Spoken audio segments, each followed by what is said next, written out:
Hello, in front of me I've got HUAWEI Mate 50 Pro. In this video I'll show you how to find and manage display settings.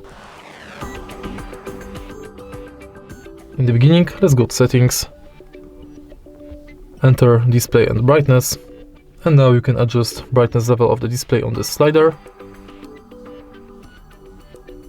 or enable and disable automatic brightness.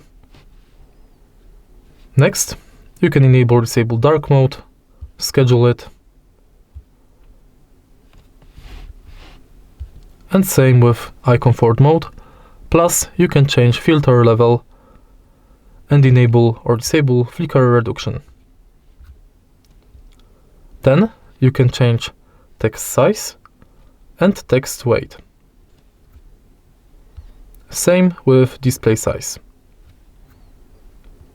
Then you can change sleep timeout between 15 seconds and 10 minutes. And next you can change color mode and temperature between normal and vivid, default warm or cool, or custom. Next, we can change screen resolution between smart, high and low,